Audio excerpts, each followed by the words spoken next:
to the servant in charge of his house. Joseph said, "Fill the men's sack with as much grain as they can carry, and put each man's money into the sack with the grain.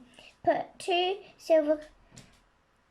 my silver cup in the sack of the youngest brother. Also put his money for the grain in the sack." Servant did what Joseph told him. At dawn, the brothers were sent away with their donkeys. They were not far from the city when Joseph said to the servants in charge of his house, "Go after the men. When you can catch up with them, say, 'Why have you paid back evil for good? The cup you have stolen is the one my master uses for drinking, and he uses it for explaining dreams. You have done a very wicked thing.'" So the servant caught up with the brothers. He said to them what Joseph had told him to say. But the brothers said to the servant, "Why do you say these things? We would not do anything like that. We brought back to you the money and found in our sacks. We brought it back from the land of Canaan. So surely we would not steal silver or gold from your master's house. If you find that silver cup in the sack of one of us, let him die, and we will be your slaves." The servant said, "We will do as you say, but the only man who has taken the cup will become my slave. The rest of you may go free." Then everybody quickly lowered his sack to the ground and opened it. The servant searched the sacks, going from the oldest brother to the youngest. He found the cup in Benjamin's sack. The brothers tore their clothes to show they were sad. Then they put their sacks on the donkeys and they returned to the city. When Judah and his brothers went back to Joseph's house, Joseph was still there. The brothers bowed face down on the ground before him. Joseph said to them, "What have you done? Didn't you know that a man like me can learn things by signs and dreams?" Then Judah said, "Sir, what can we say, and how can we show we're not guilty? God has uncovered our guilt, and so all of us will be your slaves, not just Benjamin." But Joseph said, "I will not make you all slaves. Only the man who stole the cup will be my slave. The rest of you may go back safely to your father." Then Judah went to Joseph and said, "Sir, please let me speak plainly to you. Please, don't be angry with me. I know that you are as powerful as the king of Egypt himself. When we were here before, you asked us, 'Do you have a father or a brother?' And we answered, 'We have an old father, and we have a younger brother. He was born when our father was old. This youngest brother is dead, so he is the only one of his mother's children left alive. And our father loves him very much. When you said to us, 'Bring that brother to me, I want to see him,' and we said to you, 'That boy cannot leave his father. If he leaves him, his father would die.' But you said to us, 'You must bring your youngest brother. If you don't, you will not be allowed to see me again.' So we went back to our father and told him what he said. Later our father said, 'Go again, buy us a little more food.' We said to our father, 'We cannot go without our youngest brother. Without our youngest brother, we will not be allowed to see the governor.'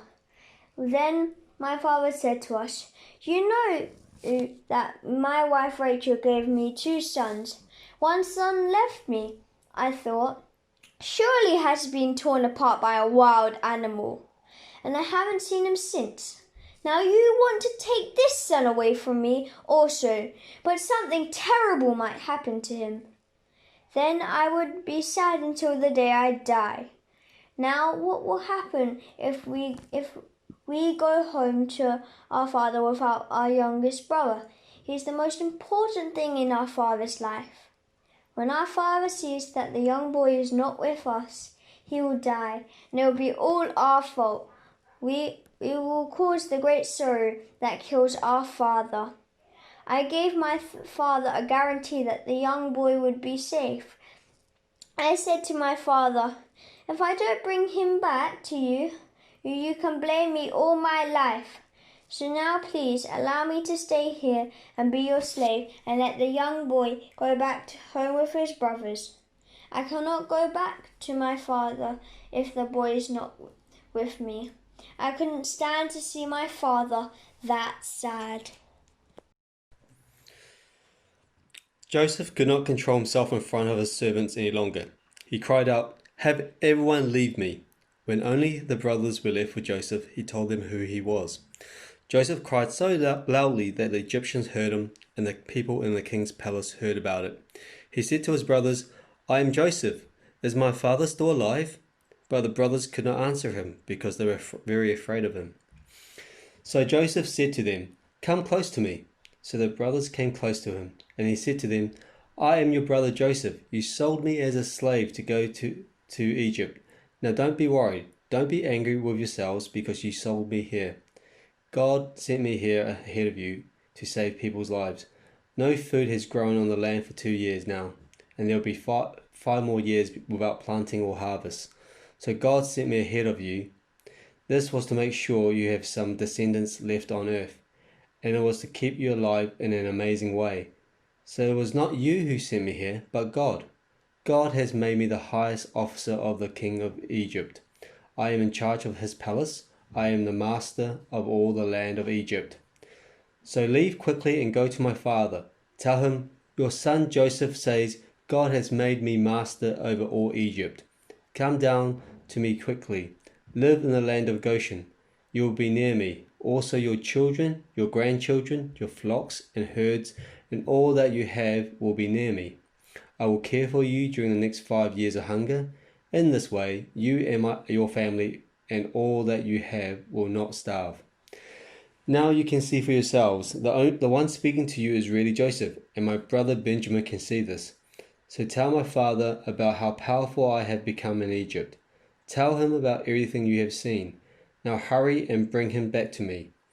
Then Joseph hugged his brother Benjamin and cried, and Benjamin cried also. Then Joseph kissed his brothers. He cried as he hugged them. After this, his brothers talked with him. The king of Egypt and his officers learned that Joseph's brother had come, and they were very happy about this. So the king said to Joseph, "Tell your brothers to load their animals and go back to the land of Canaan. Tell them to bring their father and their families back here to me. I will give them the best land in Egypt, and they will eat the best food we have here. Tell them to take some wagons from Egypt for their children and their wives, and tell them to bring their father back also. Tell them not to worry about bringing any of their things with them. We will give them the best of what we have in Egypt." So the sons of Israel did this. Joseph gave them wagons as the king had ordered, and he gave them food for their trip. He gave each brother a change of clothes, but he gave Benjamin 5 changes of clothes. And Joseph gave him about 7½ pounds of silver. Joseph also sent his father 10 donkeys loaded with the best things from Egypt, and he sent 10 female donkeys. They were loaded with grain, bread, and other food for his father on his trip back. Then Joseph told his brothers to go. As they were leaving, he said to them, "Don't quarrel on the way home." So the brothers left Egypt and went to their father Jacob in the land of Canaan. They told him, "Joseph is still alive. He is the ruler over all the land of Egypt." Their father was shocked and did not believe them, but the brothers told him everything Joseph had said. Then Jacob saw the wagons that Joseph had sent to carry him back to Egypt. Now Jacob felt better. Jacob also called Israel, said, "Now I believe you. My son Joseph is still alive. I will go and see him before I die."